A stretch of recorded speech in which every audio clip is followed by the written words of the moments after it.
এ দুনিয়া জানে এদেরকে যদি নেশায় আসক্ত না করা যায়, এদেরকে যদি ঘুমিয়ে না রাখা যায়, এদেরকে গান যাত্রা ফাংশন দুনিয়ার মধ্যে জড়িয়ে না রাখা যায়, তাহলে এরা যদি জেগে থাকে আচ্ছা আচ্ছা ফেরাউনের ঘুম হারাম হয়ে যাবে। কেন? এরা উম্মতে মুহাম্মাদি, এরা আমিনা আল্লাহর গোলাম। এদের মধ্যে হাজারো ভুল থাকতে পারে, কিন্তু এদের সিনাতে একটা পাওয়ার আছে যাকে বলা হয় ঈমান। এই ঈমানের কাছে আমেরিকাও কাঁপছে, এই ঈমানের কাছে আজকে ফ্রান্সও কাঁপছে, এই ঈমানের কাছে পুরো পৃথিবীর আজও জালিমরা কাঁপছে। কেন? তারা বদর দেখেছে, উহুদ দেখেছে, খন্দক দেখেছে, খাইবার দেখেছে, তারা সুলতানে বাগদাদ গৌস পাককে দেখেছে, তারা আমার হিন্দুস্তানের বাদশাহ মঈনুদ্দিন আজমিরিকেও দেখেছে যে এক মঈনুদ্দিন আজও 800 বছর ধরে চলে যাবার পর আজও রাজত্ব চালাচ্ছে। জোরে বলুন সুবহানাল্লাহ। এত বড় রাজত্ব চালাচ্ছে, হিন্দুস্তানের কোন প্রেসিডেন্ট এমন হয়নি যাকে গরিবের নওয়াজের কাছে নজরানা চাদর পাঠাতে হয় না।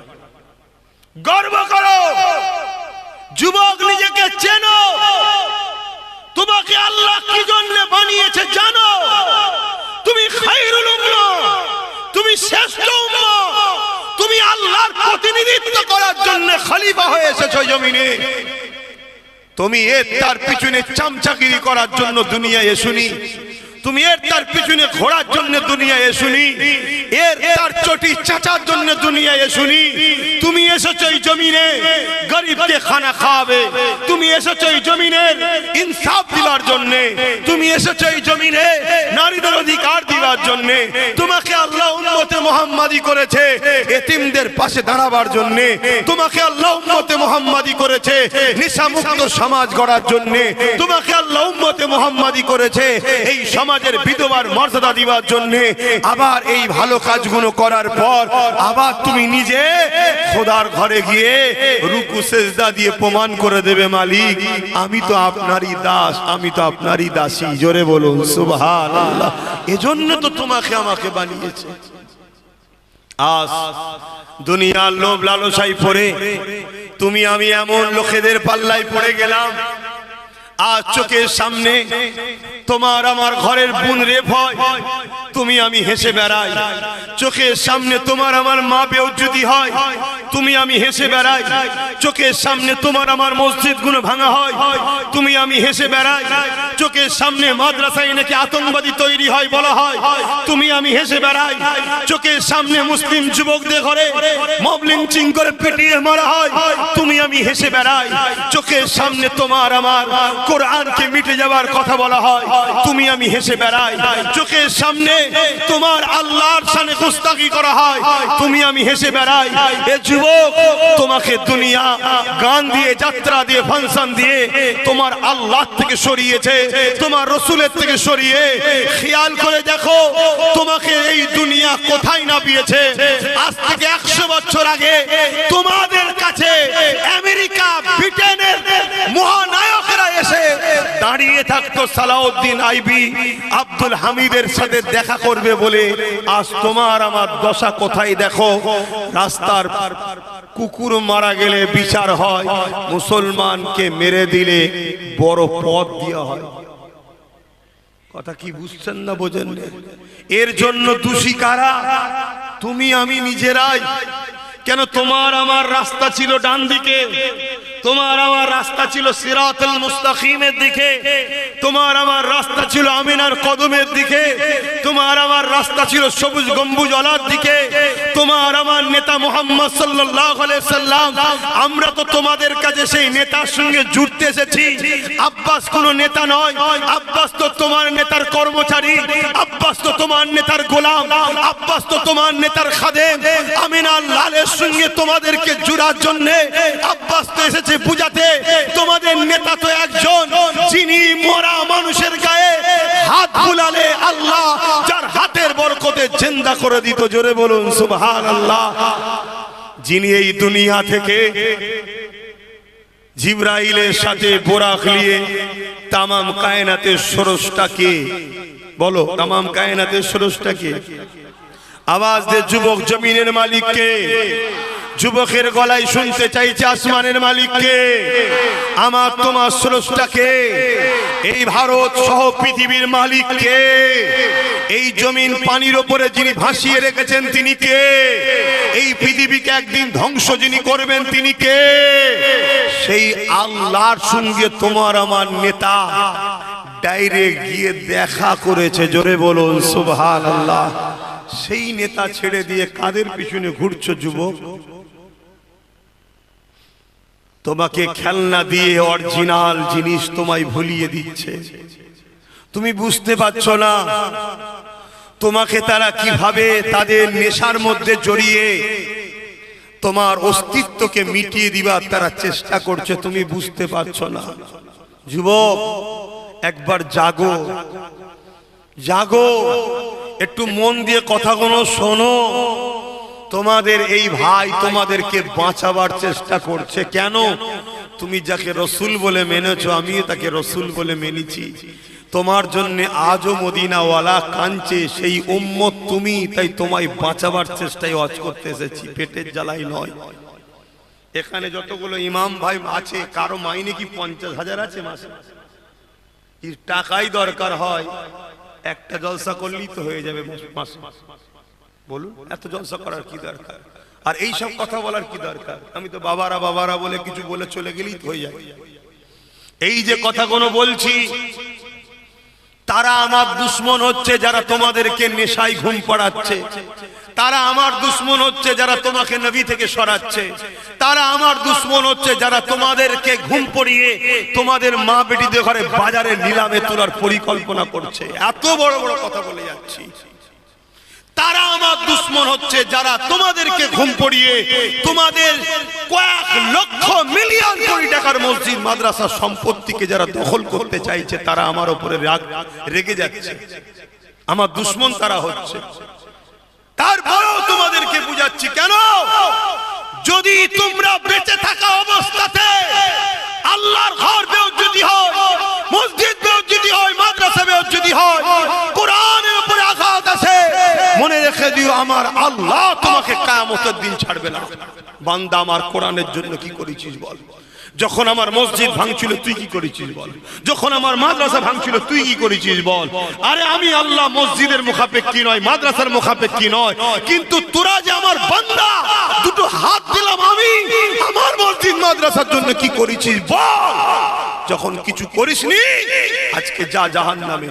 তাহলে দুনিয়াও যাচ্ছে, আখিরাতও যাচ্ছে।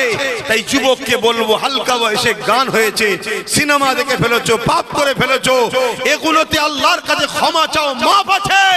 কিন্তু আজ তোমাদের গাফলতির জন্য, তোমাদের ঘুমিয়ে পড়ার জন্য, দুনিয়ায় মুনাফিক নেতা ও বেঈমান নেতাদের পিছনে ঘোরার জন্য আজকে আমার মসজিদের অস্তিত্বকে রক্ষা করার লড়াই এসে গেছে। মাদ্রাসা থাকবে কিনা সে লড়াই এসেছে। ইসলামের উপরে তোমার বাচ্চারা থাকবে কিনা সে লড়াই এসেছে। ইসলাম তো থাকবে, ইসলাম বলো থাকবে। যে আমেরিকা ইসলাম মিটাতে চেয়েছিল, সেই আমেরিকা, ইউরোপ দুনিয়া আজকে বলছে আগামী 40-এর মধ্যে ইউরোপ দুনিয়া সংখ্যাগুরু হবে মুসলমান। জোরে বলুন সুবহানাল্লাহ। ইসলাম তো থাকবে। বুশের কন্যা ইসলাম কবুল করে হাফেজে কোরআন হয়েছে। জোরে বলুন সুবহানাল্লাহ। ইসলাম তো থাকবে, কিন্তু তোমার বাচ্চা পাবে তো? তুমি কি চাও তোমার বাচ্চা কাফের হয়ে মরুক? কথা বলো, চাও? তুমি তোমার বাচ্চার জন্য ইসলাম দিচ্ছ? বলো। আজকে ইসলাম মানে সমাজে আতঙ্কবাদ, ইসলাম দাড়ি টুপি মানে আজকে জঙ্গিবাদ। এই প্রচার, এই ব্যবস্থা, কঠোরবাদী, মৌলবাদী সব কথা শোনা যায় না, যায় না? যারা এইসব কথাগুলো বলছে এরা ইসলাম বিদ্বেষী নয়। তাদের নেশাতে আজ তুমি আমি আসক্ত হয়ে ঘুরে বেড়াচ্ছি, তাদের পিছনে আজ তুমি আমি ঘুরে বেড়াচ্ছি। এ যুবক একবারও কি ভাববে না যে নবী মদিনা জমিনে আজও তোমার আমার জন্য কাঁদছে, উম্মত সেই নবীর জন্য কি করলাম? সারাটা জীবন যে নবী তোমার আমার জন্য কেঁদেছে, দুল্লাতে যখন তুলেছে তখনও কেঁদেছে। এই যুবকেরা হীরা পাহাড় মধ্যে গুহার মধ্যে গিয়ে কেঁদেছে, গারে সুরের মধ্যে যে কেঁদেছে। নবী আমার দুনিয়া জমিনে যখনই কেঁদেছে, উম্মত তোমার আমার জন্য কেঁদেছে। মনে রেখে দিও, কিয়ামতের দিনে তো নবী তোমার আমার জন্য কাঁদবে। উম্মত হিসাবে সেই নবীর কষ্টের ইসলাম আজ জালিমদের জুলুমের শিকার হয়েছে, আজ জালিমদের মিথ্যাচারের শিকার হয়েছে। আজ ফেসবুকে দেখো, আজ মিডিয়াতে দেখো, আজ সন্ত্রাসবাদী নেতাদের মুখে দেখো ইসলামের বিরুদ্ধে মিথ্যাচার করতে লেগেছে। তার একটা ছোট্ট নমুনা বলে দিয়ে যায়। এই উত্তর 24 পরগনার ভাটপাড়াতে অর্জুন সিং বলে একটা বিজেপি নেতা বলছে ইসলামে নাকি রেপ করাটা কোনো অন্যায় নয়। এ যুবক, তোমার ধর্মে রেপ করা ভালো কাজ? কথা বলো, কথা বলো, কথা বলো। তাহলে এত বড় কথা বললো, ওর বিচার হয়েছে? তোমরা কি করলে বলো, কি করলে?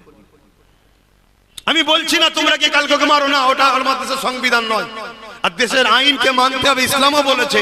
কিন্তু তোমরা কি করলে? কেন আইন তার বিরুদ্ধে ব্যবস্থা নিল না? এটা প্রশ্ন তো নাকি? কেন আইন তার বিরুদ্ধে ব্যবস্থা নিল না? উত্তর তো এটাই হবে, যারা ব্যবস্থা নেবে তারা তো ওরই বোন হয়, আমার তো কেউ নয়। কথাটা কি ভুল বললাম? তাহলে এই বোনের পিছনে সময় নষ্ট করেছো যুবক তুমি আমি। আল্লাহ ছাড় দিয়েছে, ছেড়ে দেয়নি। ছাড় দিয়েছে, ছেড়ে দেয়নি। তুমি কি চাইছো তোমাদের বাচ্চারা প্যালেস্টাইনের বাচ্চাদের মতো হত্যা হোক? তুমি কি চাইছো তোমাদের বাচ্চারা ছোটবেলায় কাফন পরুক?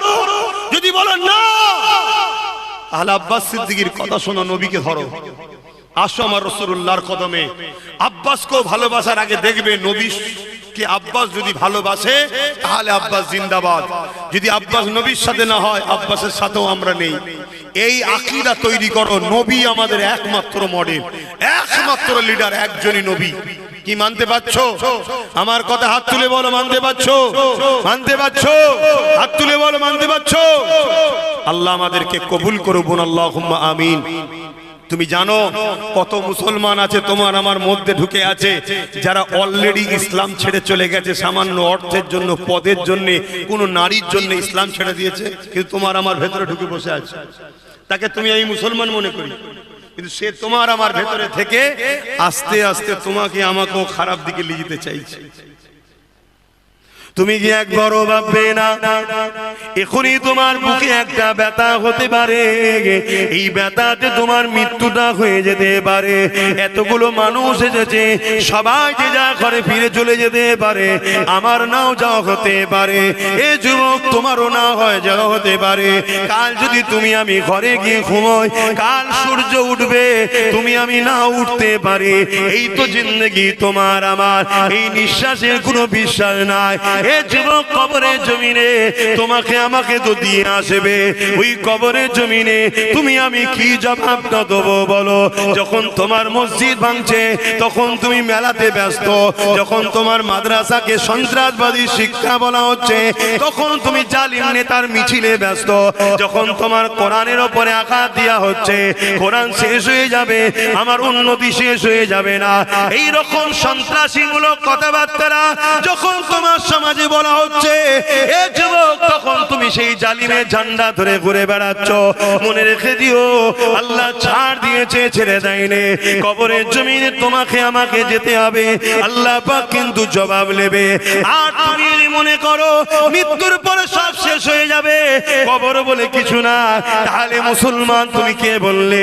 কেন মুসলমান তো সে যে বিশ্বাস করে আমানতু বিল্লাহি ওয়া মালাইকাতিহি ওয়া কুতুবিহি ওয়া রাসূলিহি ওয়াল ইয়াউমিল আখিরি ওয়াল কদরি খাইরিহি ওয়া শাররিহি মিনাল্লাহি তাআলা ওয়াল বাসি বাদাল মাউত, যে বিশ্বাস করে মৃত্যুর পরে আবার উঠানো হবে, ময়দানে মাশর বলে আছে, বিচার ওই দিনে আল্লাহ নেবে, তোমার যৌবনের হিসাব নেবে।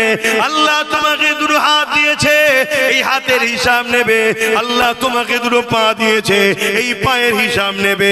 আল্লাহ জবানে কথা দিয়েছে, এই জবানের হিসাব নেবে। আল্লাহ চোখে রোশনি দিয়েছে, দেখতে দিয়েছে, এর হিসাব নেবে। এক কথাই তোমাকে আমাকে আল্লাহ মায়ের পেটে বানালো, আশরাফুল মখলুকাত করে, চাঁদের থেকেও দামি করেছে, সূর্যের থেকেও দামি করেছে, ফেরেশতাদের থেকেও ইজ্জত আলা করেছে, করে দুনিয়া জমিনে পাঠিয়েছে। বান্দারে যা, এই দুনিয়া জমিনে তুই কারবার করবি, ব্যবসা করবি, সংসার করবি, আত্মদা করবি, সব কিছু করবি, কিন্তু একটা কথা মাথায় রেখে, মান আহাব্বা লিল্লাহ ওয়া আবগাদা লিল্লাহ ওয়া আতা লিল্লাহ ওয়া মানআ লিল্লাহ ফাকাদ ইসতাগমাল ঈমান। এ বান্দারে, ভালোবাসবি আমার জন্য, দুশমনি করবি আমার জন্য, আত্মদা করবি আমার জন্য, বিচ্ছেদ হবে আমার জন্য, তবেই তুই প্রকৃত ঈমানদার হবি। তোর জন্য আমি আল্লাহ চিরশান্তির জান্নাত দেব।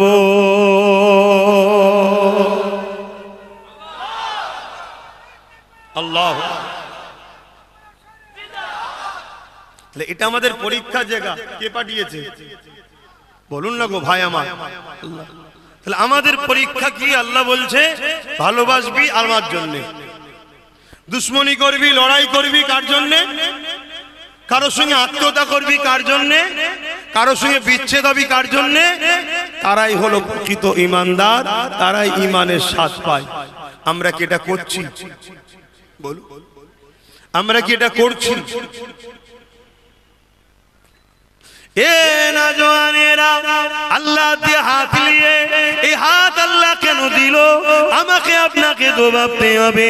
এই হাত আল্লাহ দিয়েছে বান্দারে, আমার দিনের হিফাজত করবি, আমার দিনের খিদমত করবি, গরিবকে সাহায্য করবি, মা বাপের খিদমত করবি, বান্দা নিজের প্রয়োজনের কাজ করবি, বান্দারে হালাল ইনকাম করবি, বান্দা গরিবকে সেবা করবি। এ আমার বান্দারে, এই হাত দিয়ে আমি আল্লাহ আমার কাছে তোর যা প্রয়োজন চাইবি, এই হাতে কোরআন ধরবি, এই হাতে আলেমদের সঙ্গে মুসাফা করবি। ওরে আমার বান্দা বান্দি রে, এই হাত আমি আল্লাহ দিয়েছি, এই হাতে ইসলামের পক্ষে ঝান্ডাকে ধরবে। যে ঝান্ডাতে ইসলাম বিদ্বেষী আছে, যে ঝান্ডাতে কোরআনের বিদ্বেষী আছে, যে ঝান্ডাতে মুসলমানের খুন রয়েছে, যে ঝান্ডাতে আল্লাহর ঘরকে মিটাবার লক্ষ্য আছে, ওই ঝান্ডা বান্দা ধরবি না। কিন্তু আজকে দুঃখের বিষয়, এই হাতে আমরা মসজিদ বানাচ্ছি না, যারা বানায় তাদেরও সাথ দিচ্ছি না, কিন্তু যারা মসজিদকে মিটাতে চাইছে, এই হাতে তাদের আমরা সাথ দিচ্ছি। এ যুবক মনে রেখে দিও, এই জমিনের উপরে ফেরাউন ছিল, মিশরের বিশাল রাজা, তার রাজত্ব ছিল বিশাল, বিশাল অহংকার, বিশাল গর্ব, সে দুনিয়ার কাউকে পৌঁছা করতো না, কিন্তু আমার আল্লাহ তাকে ছাড় দিয়েছিল, ছেড়ে কিন্তু দেয়নি। আজ আল্লাহ তাকে ধরেছে, সেই মিশরের পিরামিডে দাঁত কেলিয়ে পড়ে রয়েছে, তার রুহের উপরে আযাব হতে লেগেছে।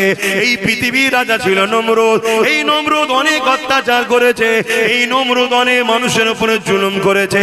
এই নমরুদের মোকাবেলায় হযরত আব্বা জান ইব্রাহিম আলাইহিস সালামকে আল্লাহ পাঠালেন।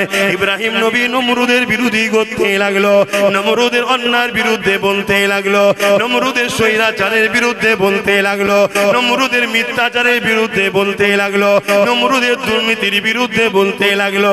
ইব্রাহিম আলাইহিস সালামের উপরে এমন করে নমরুদ রেগে গিয়ে বিশাল আগুনের কুণ্ডি তৈরি করে ওই আগুনেতে নিক্ষেপ করে দিতে লেগেছে। এই ইব্রাহিমের সন্তানেরা, তোমরা ইব্রাহিম নবীর সন্তান, আমি তুমি সবাই ইব্রাহিম নবীর সন্তান, বলো আল্লাহু আকবার। আমরা খুশি না খুশি নয়? আমরা নবীর একটা সন্তান, কিন্তু কিছু তো বাপের খসলত থাকা দরকার। যুবকের ইব্রাহিম নবীকে আগুনে ফেলতে লেগেছে, এমন সময় আগুন তৈরি করেছে, এই বিশাল গিরামলে আগুন। এই যে মাঠ দেখছো এটা ছোট, এরকম 100টা মাঠ এক জায়গায় করলে যত বড় জায়গা হবে, এত বিশাল এলাকা নিয়ে ইব্রাহিম নবীকে আগুন তৈরি করে ফেলার জন্য চেষ্টা করেছে। যে জায়গাটা আমি নিজে চোখে দেখে এসেছি, ইরাকের ব্যাবিলনে রয়েছে।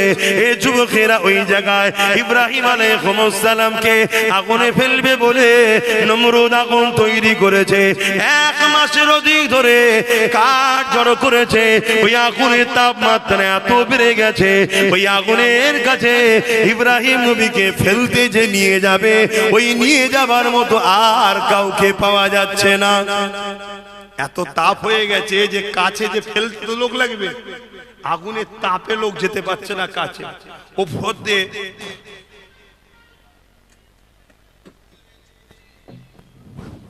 দিয়ে কোনো পাখি পর্যন্ত উড়ে যেতে পারছে না, ওই তাপে ঝলসে পড়ে যাচ্ছে। ভাবছো কি আগুন? দেখো আল্লাহ কিভাবে পরীক্ষা নিচ্ছে, তোমাকে আমাকে নেবে না ভাবছো? আমার কথা শুনছো তো ভাইরা? এখন নেবে কি না নেবে নিজের নিজের ব্যাপার। মনে রেখে দিও, আমি তোমায় জোর করে বসাইনি। আল্লাহ তোমার কপাল এখনো ভালো রেখেছে যে জান্নাতের বাগানে আল্লাহ বসতে দিয়েছে। বলো আলহামদুলিল্লাহ। এটা তোমাদের নসিব ভালোর প্রমাণ যে এত ভুল করার পরও আল্লাহ জান্নাতের বাগানে বসতে দিয়েছে। এটা জান্নাতের বাগান, উলামারা রয়েছে, জিজ্ঞেস করুন। এখানে বসলে ছোট ছোট গুনাহ আল্লাহ মাফ করে। জোরে বলুন সুবহানাল্লাহ। তা হযরত ইব্রাহিম আলাইহিস সালামকে সেই আগুনে ফেলবে কি করে? এত বিশাল আগুন। ওই সময় ইবলিস শয়তান এসে হাজির, এসে ইব্রাহিম নবীকে কিভাবে ফেলবে নমরুদকে পরামর্শ দিচ্ছে। বলছে একটা কপিকল করো বা চরকি করো, দূর থেকে ঘুরিয়ে ছুঁড়ে ফেলে দেবে আগুনে। কথা মতো কাজ হলো। শুনছো? মুসলিম জাতির পিতাকে ইব্রাহিম আলাইহিস সালাম, আর মানুষ্য জাতির পিতা জোরে বলো আদম আলাইহিস সালাম। মুসলমান হোক, হিন্দু হোক, খ্রিস্টান হোক, আদিবাসী হোক, সাঁওতাল হোক, বাগদি হোক, দুলে হোক, যেই হোক, প্রত্যেকটা মানুষের পিতা হলো আদম, প্রত্যেকটা মানুষের মা হলো হাওয়া। এই দিক দিয়ে হিন্দুরা আমাদের ভাই বোন হয়, আদিবাসীরা আমাদের ভাই বোন হয়, সব এক বাপের ছেলে আমরা। শুনছো তো? আল্লাহ শুকরিয়া, আমরা বাপ ও মায়ের ধর্মের উপরে আছি। বলুন আলহামদুলিল্লাহ। আমার ভাইয়েরা সব বড় হয়েছে, এক একজন এক এক দিকে চলে গেছে। ভুল করছে কি ঠিক করছে জবাব তিনি নেবে, যিনি সৃষ্টি করেছে। আমি খাওয়াই না, আমি জবাব নিতে যাবো কেন? শুনছেন না শোনেন নে? আমরা ভাই ভাই মিলেমিশে থাকবো। ও হিন্দু, আদিবাসী, সাঁওতাল, বাগদি, আমরা সব বাপ আদম মা হওয়ার ছেলে, আমরা মিলেমিশে থাকবো ততদিন পর্যন্ত যতদিন তাদের মধ্যে থেকে কেউ আমার ভালোবাসায় আঘাত দেবে না। যে আঘাত দেবে তার সাথে মিশবো না, বাকিগুলোর সাথে মিশবো। ঠিক না বে? ঠিক। দোষ করবে একজন আর গাল দেবো সবাইকে? না না না, কথা মাথায় ঢুকছে? তো ভাইরা আমার, হযরতে ইব্রাহিম আলাইহিস সালামকে আগুনে ফেলবে, এমন সময় জিবরাইল সাল্লাম এসে হাজির। এসে ওই চরকি বা যেটা দিয়ে ফেলছে ওটাকে ধরে ফেলেছে। ধরে ইব্রাহিম আলাইহিস সালামকে বলছে, ইব্রাহিম আলাইহিস সালাম, আপনি যদি বলেন কিছু সাহায্য করার তো আমি সাহায্য করব। শুনছেন? এরকম একটা টাইমে আগুনে ফেলা হচ্ছে আমাদের বাপকে। আব্বা জান ইব্রাহিম আলাইহিস সালাম কি বলেছিলেন? ওহ, এত হই হই করার কি আছে? কেউ মরবিনি, চিন্তা নেই, তোরা মরবিনি। আর যদিও মরে যাস কপাল ভালো, ভালো জায়গায় মরেছিস। হ্যাঁ, একজনকে এসে বললে শুনতে পেয়েছে যাচ্ছে, এত হই হই করার কি আছে? তোমার জানের থেকেও অনেক দামি আমার নবীর কথা, তুমি বুঝো না তো তাই বকছো। এক ইমাম হাদিস তেলাওয়াত করছেন, এক জগৎ বিখ্যাত ইমাম হাদিস তেলাওয়াত করছেন, হাদিস শোনাচ্ছেন, ছাত্রদের দার্স দিচ্ছেন, শিক্ষা দিচ্ছেন। এমন সময় কি একটা জামার মধ্যে ঢুকে কামড়েছে। ইমাম বান্দা বুঝতে পেরেছে, কিন্তু হাদিসের আলোচনা করেই যাচ্ছে। যতক্ষণ না হাদিসটা শেষ হয়েছে বন্ধ করেনি। যখন হাদিস শেষ হয়ে বন্ধ করেছে, তখন তিনার চেহারার রং বা চেঞ্জ হয়ে গেছে, মানে বিশেষ কালার চেঞ্জ হয়ে গেছে। ছাত্ররা জিজ্ঞেস করছে, হুজুর আপনার চেহারার রং পাল্টাচ্ছে। তখন বলছে, বাবা হ্যাঁ, আমার কি জামার মধ্যে ঢুকেছে বাবা, 100 বার কামড়েছে। কতবার? 100 বার কামড়েছে। দেখো তো বাবা, ওই যে কি বলে ওটাকে, কাঁকড়া বিছে, শুধু কাঁকড়া বিছে, ওই কামড়াচ্ছে। আল্লাহর ওলি ইন্তেকাল হয়ে গিয়েছিলেন, তখন তিনার ছাত্ররা জিজ্ঞেস করছে, হুজুর একবার যখন কামড়ালো আপনি তো তখনই হাদিস বন্ধ করে দেখতে পারতেন। আল্লাহ পাকের ইমাম বান্দা বলছে, শোনো বাবা, আমার জান আগে না, নবীর হাদিসটার সম্মান আগে। জোরে বলুন সুবহানাল্লাহ। আমরা কি করছি? এ যুবক, তোমাদেরকে কেউ কি জান্নাতের সার্টিফিকেট দিয়ে দিয়েছে নাকি? না, আল্লাহ পাক কমজোর হয়ে গেছে, তোমাদের বিচার করতে পারবেন এরা মনে হচ্ছে। আর না তোমাদের এই নেতা নেত্রীরা তোমাদের পাশে কিয়ামত দিন দাঁড়াবে মনে হচ্ছে। হ্যাঁ, এরকম কিছু ব্যাপার আছে নাকি? এ শয়তানগুলো আগে কোন জাহান্নামে ঢুকে কোনো ঠিক আছে? হ্যাঁ,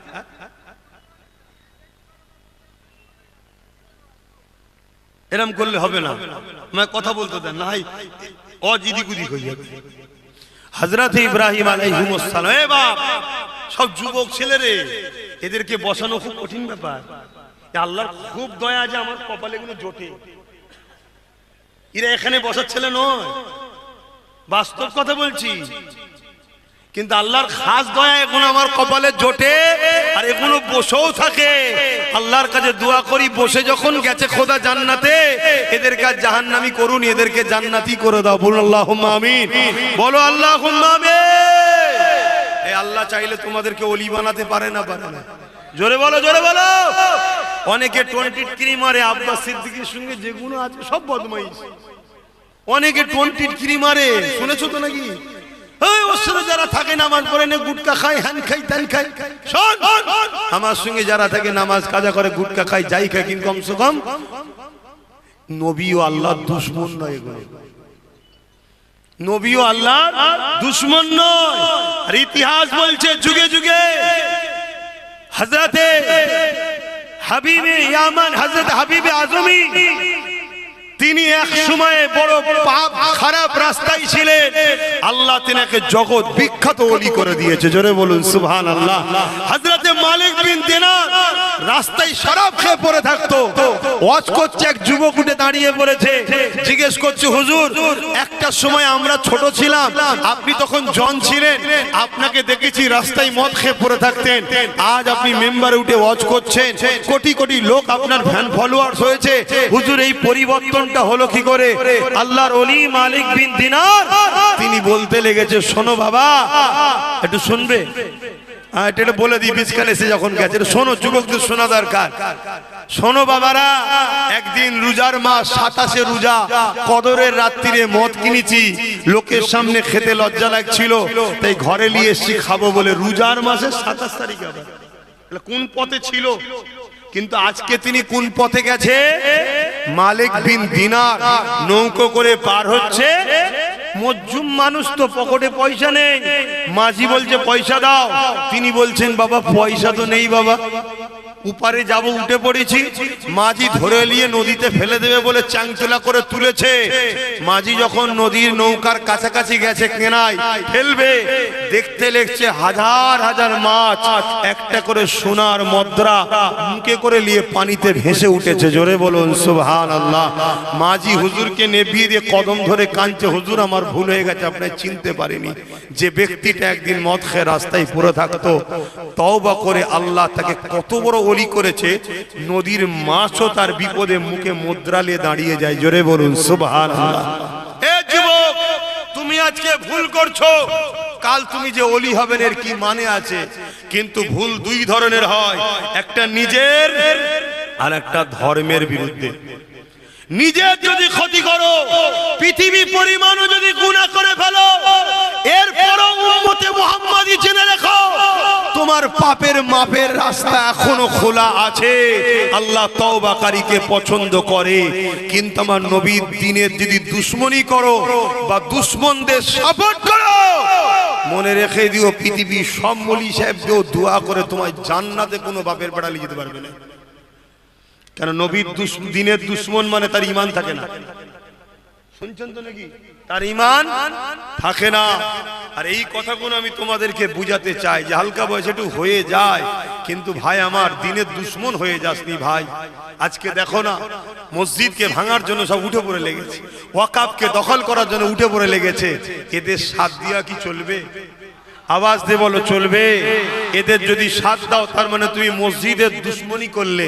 মসজিদকে যে মিটাতে চাই তার কি ঈমান থাকে? এগুলো বুঝতে হবে ভাই। তা যে কথা বলছিলাম, মালিক বিন দিনার বলছে, শোনো বাবা যুবকেরা, আমি 27 তারিখে লাইলাতুল কদরের রাতে শরাব কিনেলে ঘরে গেছি খাবো বলে টেবিলের ওপরে রেখেছি। আমার একটা ছোট্ট কন্যা ছিল, লাফালাফি করতে গিয়ে টেবিলে ধাক্কা দিয়েছে আর মদের বোতলটা পড়ে গিয়ে কাঁচের বোতল ভেঙে গেছে। মদ খাওয়া হয় না, বাচ্চাকে রাগমুখ করেছি, বাচ্চা বোঝে না, হাসতে হাসতে চলে গেছে। আমি ঘুমিয়ে পড়েছি, ওই রাতে মদ খাওয়া হলো না। একটা বছর পার হয়ে গেল, আবার ওই 27 তারিখ কদরের রাত্রিরে মদ কিনে নিয়ে ঘরে গেছি খাবো বলে, আর টেবিলের উপরে রাখার পরেই মনে পড়ে গেছে গত বছরে আমার মেয়ে টেবিলে ধাক্কা দিয়ে মদটাকে ফেলে দিয়েছিল। চোখ দিয়ে পানি বেরিয়ে গেল, কেন আজ আমার মেয়েটা বেঁচে নাই। শুনছো? যদি থাকতো আজও হয়তো বাচ্চাটা ধাক্কা দিত, মদের বোতলটা পড়ে যেত। এই যে মেয়েটা বেঁচে নাই, মদের বোতল পড়ে গিয়েছিল, এই দুঃখে চোখ দিয়ে পানি এসে গেল। আমি মালিক ওই দিন আর মদ না খেয়ে ঘুমিয়ে পড়লাম। যখনই ঘুমিয়ে পড়েছি, মন দিয়ে শোনো যুবক, কাউকে কাউকে আল্লাহ খাস রহমত দ্বারা হিদায়েত করে, কিন্তু ওই হিদায়েতটা কায়নাতের জন্য শিক্ষার কারণ রয়ে যায়। এ থেকে শিক্ষা তোমাকে আমাকে নিতে হবে। ওই রাত্রে যখন ঘুমিয়ে পড়েছি, আমি দেখতে লেগেছি বিশাল এক অজগর সাপ আমার পিছনে ধাওয়া করেছে আমাকে খাবে বলে। আমি তখন এই সাপের তারায় ছুটতে লেগেছি। কিছু দূর ছুটার পরে এক বয়স্ক দুর্বল জীর্ণ সুগা একটা বয়স্ক লোককে দেখতে পেলাম। তাকে বললাম, ভাই আমায় বাঁচান, এই সাপ আমাকে খেয়ে ফেলবে। তিনি বলতে লেগেছে, মালিক তুমি তো আমায় খেতে দেও না, আমি বড় রুগা দুর্বল হয়ে গেছি, কমজোর হয়ে গেছি, এই বিশাল সাপের সঙ্গে লড়াই করার আমার ক্ষমতা নাই, তবে তুমি এই দিকে চলে যাও। আমি ছুটে সামনের দিকে যেতে লাগলাম। এক বিশাল পাহাড় দেখলাম, পাহাড়ের উপরে উঠলাম, সাপ কিন্তু পিছনে ছুটছে। পাহাড়ের ওই দিকে দেখলাম বিশাল আগুন রয়েছে, বিশাল আগুন। ওই পথচারী মানুষ বলেছিল উঠে গিয়ে ডান দিকে চলে যাবে। আমি ডান দিকে চলে গেলাম। যাওয়ার পরে দেখলাম বিশাল সুন্দর বাগিচা, যেটা আমার জ্ঞান কল্পনা করতে পারেনি। এত সুন্দর একটা বাগিচা দেখলাম, সেখানে হাজারো বাচ্চারা খেলাধুলা করছে। গেটে এক দারোয়ান রয়েছে। আমি তিনাকে বললাম যে আমাকে বাঁচান, গেটটা খুলুন, সাপ আমাকে তাড়া করেছে। দারোয়ান বলল বাচ্চাদের লক্ষ্য করে, কেউ কি ইনাকে চেনো? কেউ কি ইনাকে চেনো? আমি অবাক হয়ে দেখলাম আমার ছোট্ট মেয়েটা ওর মধ্যে ছিল। ছুটে এসে দারোয়ানকে বলল, ইনি আমার বাবা হন, আব্বা হন। জোরে বলুন সুবহানাল্লাহ। গেট খুলে দেওয়া হলো। আমার মেয়ে আমার হাতটা ধরলো, ডান হাত দিয়ে ধরে আমাকে গেটের মধ্যে ঢুকাবে কি, সাপটা এসে হাজির হয়ে গেল। আমার ওইটুখানি মেয়ে যে সাপকে দেখে আমি এত ছুটছিলাম, বাঁ হাত দিয়ে তাকে আঘাত করলো, সাপটা অদৃশ্য গায়েব হয়ে গেল। জোরে বলুন সুবহানাল্লাহ। মেয়ে আমাকে বলতে লাগলো, বাবা এই সাপটা কে জানেন? আর রাস্তার যে বয়স্ক মুরব্বিটা কে জানেন? আর ওই যে পাহাড়ের ভেতরে যে আগুন দেখছেন ওটা কি জানেন? আর যেখানে এখন আপনি আছেন এটা কি জানেন? আমি বললাম, না মা জানি না। বলো মা কি হয়েছে? তখন আমার মেয়ে বলতে লেগেছে, বাবা ওই যে সাপ ওটা হলো আপনার নফস। ওটা কি? নফস, যাকে আপনি দুনিয়ায় খাইয়ে খাইয়ে মোটা করেছেন, যাকে আপনি আল্লাহ বিরোধী কাজ করে নফসকে খুশি করেছেন, শয়তানের তাবেদারি করে গান যাত্রা সারা বেশরিয়াতি কাজ করে আপনি যাকে খুশি করে শক্তিশালী করেছেন, সেটা হলো এই নফস, যে আজকে সাপের আকার নিয়ে আপনাকে তাড়িয়ে তাড়িয়ে জাহান্নামের দিকে নিয়ে যাচ্ছে। আর রাস্তায় যে মুরব্বিটাকে দেখেছেন সেটা হলো আপনার রূহ, যাকে আপনি কখনো খেতে দেন না, অর্থাৎ নামাজ দেন নে, রোজা দেন নে, রুহের খোরাকে কোনো হজ দেন নে, দান খায়রাত করেন নে, দরুদ পড়েন নে, আল্লাহ রাসূলের পক্ষে থাকেন নে।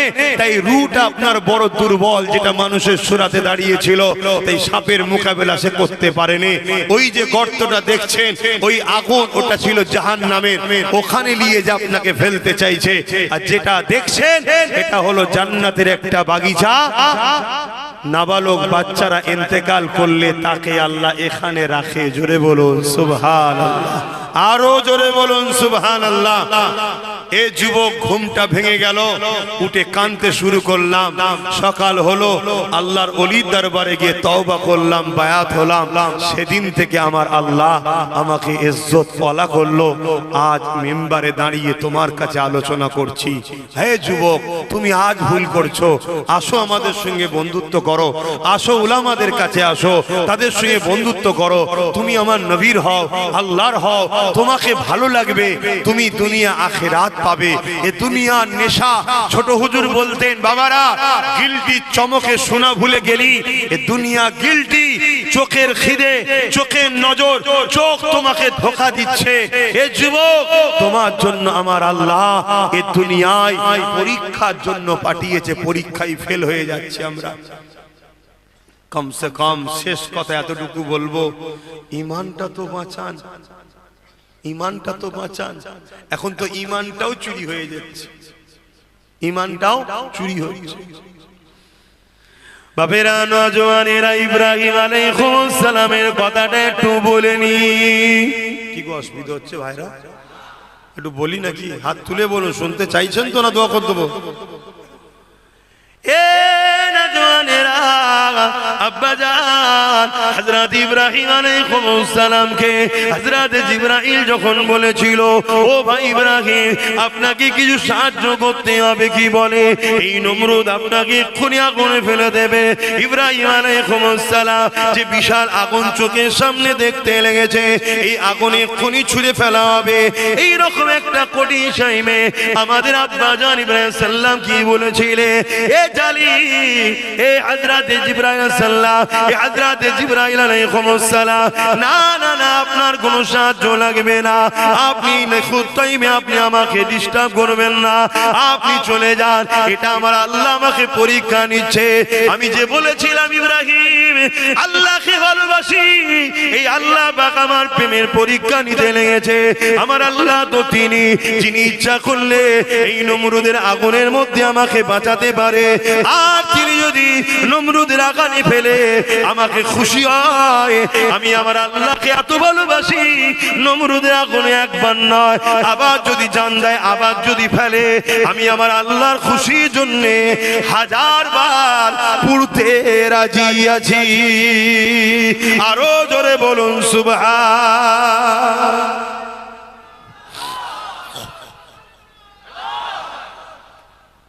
এটাই তো ঈমান। আমার আল্লাহ আমাদেরকে পরীক্ষা নেবে। ভালো যে বাসি বলছি আল্লাহকে, এর পরীক্ষা নেবে না? নেবে না। কাউকে গরিব বানিয়ে পরীক্ষা নেবে?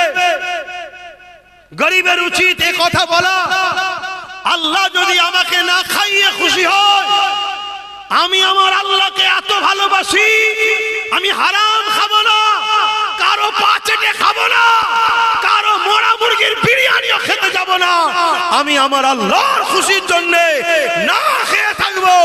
আল্লাহ যাতে রাজি, আমিও তাতে রাজি। জোরে বলুন সুবহানাল্লাহ। এটা জানবে আল্লাহর পরীক্ষা। কি গো বলতে পারবে না? হ্যাঁ, লোভে পড়ে যেওনি আমার কওম, লোভে পাপ, পাপে মৃত্যু। আজ আম্মাজান খাতুনে জান্নাত, আমার মাইকের আওয়াজ কি আমার মায়েরা শুনছে? শুনতে পাবে তো? আমার মায়েরা একটু শোনেন এবারে, আপনাদের উদ্দেশ্যে বলছি। মারে, খাতুনে জান্নাতের সঙ্গে যদি জান্নাতে যেতে চাও, স্বামীকে খুশি রেখো। স্বামীর সংসারে আল্লাহ যদি ডাল ভাত খাওয়ায়, মনে রেখে দিও খাবার মালিক স্বামী নয় আল্লাহ। অতি খুশি আলহামদুলিল্লাহ বলো, তবেই তো তুমি জান্নাতে যাবে মা। খাতুনে জান্নাতের আখলাক কেমন ছিল একটা বলবো, বলো তোমরা বলো, শুনবে? হযরতে খাতুনে জান্নাত ফাতেমা তাজ-জাহরা রাদিয়াল্লাহু তাআলা আনহা একদিন মওলা আলী খাতুনে জান্নাতকে বলছেন, এ নবীর কলিজার টুকরি ফাতেমা, আহা দোনো জাহানের সুলতানের বেটি আপনি, আল্লাহ নবী আপনাকে আমার হাতে দিয়েছে, কিন্তু যতদিন সংসার করলাম কোনোদিন আপনার পেট ভরে খাওয়াতে আমি পারলাম না। হযরতে খাতুনে জান্নাত খুশি হয়ে বলছেন, এ আমার প্রাণের স্বামী, আমি তো আপনার উপরে কখনো অভিযোগ দিইনি, আমি সাক্ষী দিচ্ছি আপনি আমার শ্রেষ্ঠ স্বামী। জোরে বলুন সুবহানাল্লাহ। আল্লাহ নবী বলেছেন পৃথিবীতে ওই পুরুষটাই শ্রেষ্ঠ যাকে তার স্ত্রী বলে আপনি ভালো।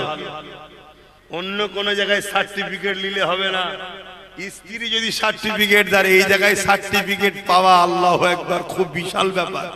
কি এই জায়গায় সার্টিফিকেট পাওয়া খুব বিরাট ব্যাপার। তা যাই হোক, হযরতে খাতুনে জান্নাত মাওলা আলী একদিন বলছেন যে ফাতেমা, কয়েকদিন হয়ে গেল ঘরে কিছু খাওয়া হয়নি। শুনছো কি বলছি? এখানে কে আছে কার বাড়িতে আজকে দুপুরে খাওয়া হয়নি? আছে একজন হাত তুলে বলবেন যে আমার বাড়িতে দুপুরে আজকে খাবার ছিল না, অভাব আছে? কে খাওয়ায় আপনাদের ঘরে?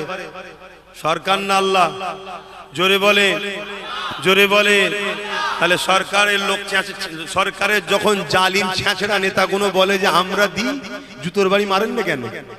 জুতো খুলে চাপাং চাপাং করে দেবেন, জান আর কোথায় গেলে ভাষা খুঁজে পাসনি, আমরা দিই। হ্যাঁ, খাবার মালিক কে? জোরে বলেন কে? আল্লাহ।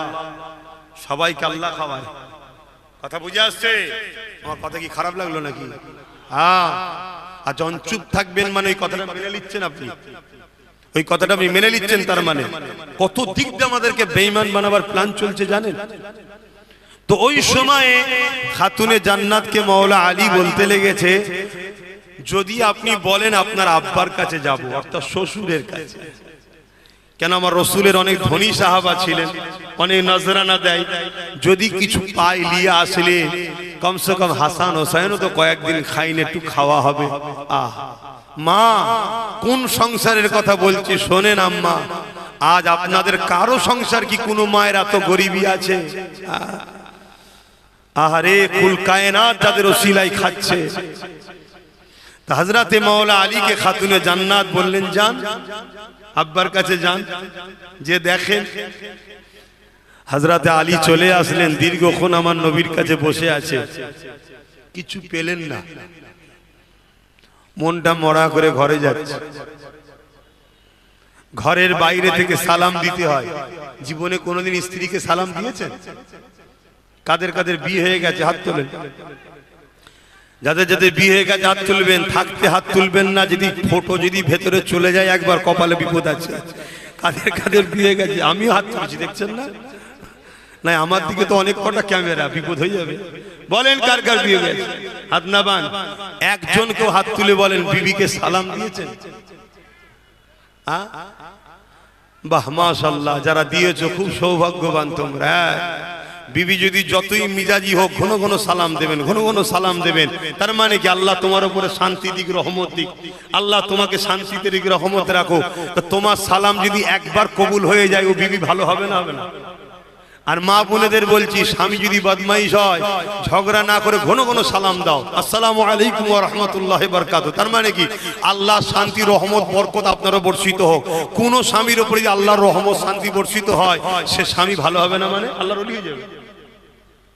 কি এজন্য সালাম দেবেন ঘন ঘন। আমাদের তো সালাম বন্ধ হয়ে গেছে। তা আমার রাসূল পাক সাল্লাল্লাহু আলাইহি ওয়াসাল্লামের সাহাবী হযরত আলী হুজুর ঘরের বাইরে থেকে খাতুনে জান্নাতকে সালাম দিচ্ছে। হযরতে খাতুনে জান্নাত সালামের উত্তর দিয়েছে, দরজা কিন্তু খোলেনি, খিড়কি দিয়ে দেখছে আমার স্বামীর হালতটা কি। নবীর বেটি তো, ওলিরা যদি গায়েবের খবর আল্লাহর দয়াতে জানতে পারে, তাকু ফিরাসাতাল মুমিনি ফা ইন্নাহু ইয়ানজুরু বিনুরিল্লাহ, আল্লাহ তার মাহবুব বান্দাদের কিছু কিছু জিনিস দেখিয়ে থাকে। তো নবীর বেটিকেও আল্লাহ জানিয়েছে কি, তিনি দরজা না খুলে জানালা খুলেছে, খুলে দেখছে আমার স্বামীর হাল কি, দেখছে হাত খালি, মন খারাপ।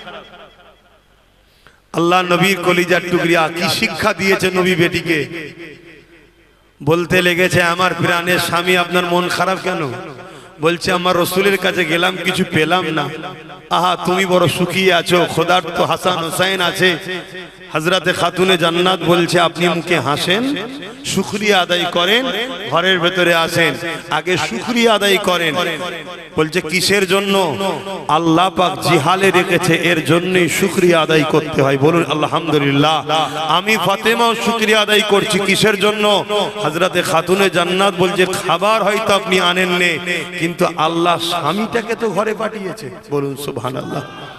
কি কত স্বামী আছে রাস্তায় টেনশনে টেনশনে যায়, কিচ্ছু জানি না, সামনে ঈদে আমাকে এত টাকার গড়ি, এই দিতে হবে, হাই দিতে হবে, টেনশনে টেনশনে রাস্তায় যে অ্যাক্সিডেন্ট করে এই তো গেল। তো এবার কি হবে? তা হযরতে খাতুনে জান্নাত বলছে যে আপনি এসেছেন, এটাই আলহামদুলিল্লাহ। আল্লাহ নবীর বেটি খাতুনে জান্নাত কি বলেছিলেন? আমার আম্মা জানেরা, যিনি জান্নাতি নারীদের সরদারিনী হবে, মা আপনারও ফাতেমার সঙ্গে আম্মার সঙ্গে আপনারও জান্নাতে যাবেন দোয়া করি। কিন্তু মা মনে রাখতে হবে হযরতে খাতুনে জান্নাতের আদর্শ কি ছিল। হযরতে ফাতেমা জাহরা রাদিয়াল্লাহু তাআলা আনহা বলেছিলেন, আমার প্রাণের স্বামী, আপনি তো জানেন আল্লাহ পাক শুকরকারী সাথেও আছে, সবরকারীদের সাথেও আছে। অর্থাৎ আল্লাহ খাওয়ালে, সুস্থ ভালো রাখলে আলহামদুলিল্লাহ বলবো, এই শুকরকারীদের সঙ্গে আল্লাহ আছে।